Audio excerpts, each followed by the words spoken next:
my CV World family, and welcome to this month's Spotlight Series. This month I have Jim Gentile. Jim, can you explain your role here? I am a distribution manager, and I oversee picking and inbound. And I also have Amy as my senior buttle and Amy and Gressa as our wave expediters. Awesome, and you just celebrated 5 years at Cooper Vision. 5 years, yeah. Awesome, that's fantastic. Well, congratulations. Thank you. So tell me about yourself on a personal level. Well, I've always grown up and raised in Rochester. I left for 6-7 years when I went to college and grad school. I went to Syracuse. Grew up in your hometown, Spencerport. Oh yeah, I graduated Spencerport High girl. School. So went to Syracuse and then came back here. I taught for a few years and then got a job at FedEx. And then 5 years ago, here I am. Here you are. Oh, well, we're so happy to have you. All right, Jim, so you said that you worked at FedEx before joining Cooper Vision. Can you tell us about your previous work experiences? Yeah, and actually before that I taught because in college I played soccer and decided, I'd like to coach. So I taught for a few years, but I don't know, coaching was a minor part of it. Teaching was more of it, and I wasn't as crazy about the teaching as I was the coaching. So I got a job at FedEx. My twin brother was working there at the time, and he was in Memphis, and he said that FedEx was hiring in Rochester, so I got a job there. I was there for 24 years. I started out, in the trenches. I was a package handler, then I became a courier, then I became a manager, and along the way, I worked with Jim Fiorino for a couple years. So I got to know him, and we stayed friends throughout, and then the position opened up here. But when I was at FedEx, I did a lot of different things. I managed the ramp operations with the aircraft, and then did a lot with just the sorting facility, managing couriers. So dispatch I had done. I did some administrative stuff. So did a lot of different things. We would do audits and go to locations in our district. So it was really, really interesting. But coming here it's still considered transportation or logistics. The big difference is that FedEx, you don't warehouse anything. Right, You right. start your day with an empty building for the most part, and you end your day with an empty building. And here you have warehousing and everything, and it was it's a lot more. This is true warehouse stuff, and it was interesting talking to Jim when I first started. He goes, "It is going to take you a few years to really figure out." And boy, he was right. But it's similar. FedEx, it took a while to kind of learn the ropes and figure out which end is up, and it's been here, but it's great place to work, a great facility, great people. The culture is very much the same. I love it. Do you feel what Jim said was true about taking a few years to really grasp as you are on your 5th year here now? Sure, and then after 2.5 years, I was working. I started in shipping and bulk and other stuff, so I was starting to get a handle on that. And Jim likes to keep moving people around, and yes, he does. so I just thought I was getting a little bit of a clue about shipping, and then here I am now. And you're thrown inbound, somewhere else. Yeah, but it's been good. Yeah, it's really great. You get to see different areas of the business. Now I have to ask. Sometimes our carriers, they don't deliver packages in pristine condition. Yeah. How many packages have you damaged at your 24 years at FedEx? I've got to know. I haven't damaged any. Oh, sure. I think Well, you're lying. In an honest way, most of the damage is done in the sort facilities. You see boxes that are all mangled, and what happens is stuff is going along conveyor belts, and they have big slides that they push them down, or automated in the big hubs, it goes down a slide, and you could have a small box that goes down there, and then you get a box with a motor in it that goes down the slide and crashes into it. And that's where most of the damage is done. There's really not a lot done by employees, because if they do, and I don't know if you remember, and you will still see it now, there's the videos of delivery drivers, whether it's FedEx or Amazon. Oh gosh, we had one a few years ago, and guy throwing looked like I can't remember, it was a TV or computer, just chucking it over, and it went viral on the news. Oh, I think I did see that. All our senior vice presidents and stuff, they had policy, you throw a package, you're fired. And because there's cameras every place now. Yeah, You see somebody that's chucking true. something over a fence, and it's a flat screen television or a computer, and here we're throwing stuff. And that's why we at Cooper Vision take extra care when we're packaging. Like the shipping team, they're putting the little cardboard inserts, they're putting bubble wrap, things like that, just to make sure it's protected. Yeah. And the smaller boxes and now putting things in the bags is even better because those packs, they go through a document sort instead of a box sort. So it's all documents, whereas you get a big enough box that has to go with, you have a box of lenses that are with those motors that I mentioned, and you cannot. But I still never damaged anything to my knowledge. Jimmy. To my knowledge, I never damaged one Right. package.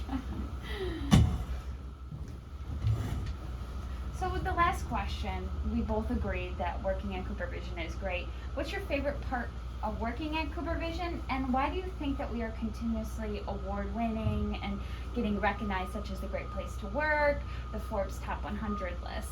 Is it like our culture, our leadership, or our vision? I think it's all of them. It's all of them. But the culture is so good here, and I think if you treat people with respect, and we have our values, partnering, and all that stuff, and I think if you, and it sounds a little cliche, but we live the values, but there's definitely truth to that. If we live them and we actually live them instead of just saying it, and now you get a workforce that's they're excited to come to work, or at least it's not a drudgery, right? Let's put it, some people they're not happy going to work anyways, and a lot of people, some people live to work, others work to live, and most people just live to work. But I figure our job, and I think we do a good job of it, is people got stuff going on in their lives, and we don't want to make it miserable here to just add to it, right? Just come here, do your job, we'll make it a good environment, we'll demand certain things in exchange for that, but you're here, you do your job, and enjoy it, and we'll enjoy it, and we get the results. Yeah, that is true. Yeah, the vision, we're nominated because, again, I think we do some great things, and part of that is people, again, are excited to be here. We get results. It's that discretionary effort when people feel appreciated and part of something, and discretionary effort leads to better performance. Performance leads to success in the sense that, okay, people want our products. Right. And that's why we're growing. In addition to us being a good company, but plus the untapped potential too in the contact lens industry. So there's untapped potential, but you also got to be a good company, otherwise people will go elsewhere. Right. You can have all the potential in the world, but if you're bad to do business with, or you got lousy work conditions, and you're struggling. I can honestly say, we have good benefits here. The pay is fair. We get to celebrate some awesome things, like a lot of fundraising things. We have great events like Customer Service Week, Employee Appreciation things. That's not always heard of in such big corporations. Right. So I think that's something that people should be proud of and recognize sometimes. And I think that people are what I enjoy working here the most. Is the people that I work with, the people that I interact with, because everyone has a different story, right? So no two people that work here in this building, the 600 people, are the same, and I think that's what makes it exciting, and you build relationships with people. So that would be my favorite part of working at Cooper Vision. Not surprising, but you do a good job. Oh, thank you, Jimmy.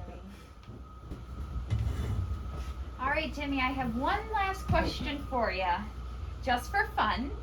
If Al White were to give you a check for $10 million and said you can do whatever you want for the Cooper Vision facility, the Cooper Vision employees, what would you spend that money on? It could be automation, a new product. It's just for fun. Yeah. I think a lot of people would like a fitness center. Maybe a cafeteria with with cooks a and hot everything. food? Oh, that would be nice. Yeah. They would make a lot of money. I think they might make a lot of money. Conveyor system with a recirculator, that would be cool. Which they have in Liège, where totes come down instead of stacking up, where you have to put them on a pallet or something that just kind of recirculates around, and then there's space at a shipping station that just kind of diverts in there. So that's really cool. That's really cool. And that's all it comes to top of my head right now, but what a nice lighted turf soccer field out in the back. Oh, I don't know how many people would get use out of that. I don't know, some of our coworkers that work back in inbound, they're big soccer fans, so perhaps they would enjoy. Maybe in the facility, right? Basketball courts. Yeah. I know we have, a basketball hoop out back that Yeah. used to get used. I'm not quite sure. Yeah. As we're getting into the cold winter season, don't think that that'll be used. No. What do you think? People, I'm sure there's a handful of people here that leave here, go work out, and Yeah.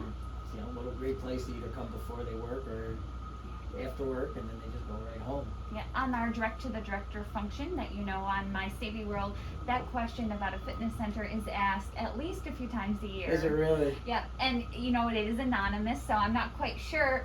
If it's the same person asking, but ask until you receive. How about that? Yeah. If you have Jim's phone number, we can call him and see if we can make that happen. But I think that goes towards our commitment to wellness. Yeah. And apparently we have a lot of great things that Brian does with the wellness team and all that. But boy, what a great chance for people to do it right here. I mean, I know we have some at Victor. Yeah, that Victor caters to Scottsville has a very small one and just a few machines, but they make room. Yeah, exactly. We can make room. I'm sure we Yeah. could. Well, And there'd still be money left over. I don't Oh, think I would yeah. take that to full 10 million. No, maybe a Yeah, million. yeah, actually with the when series. you get the equipment and everything Yeah. like that. Hey, maybe we'll have leftover money for the cafeteria. Maybe. Yeah, that's my vote. A nice salad bar. You Yeah. pay by the pound or just pay one Cooper Vision discounted price, and people would be able to stay on site and have their lunches. Mhm. Although it is nice to have our current vendor in case Oh, you yeah, forget like- your lunch or yeah, something, yeah, but yeah. nothing like a hot meal. Oh, yeah. Well, thank you so much for your time today and Thank being you. our Spotlight series for this month. I hope you guys enjoyed, and we'll see you next time.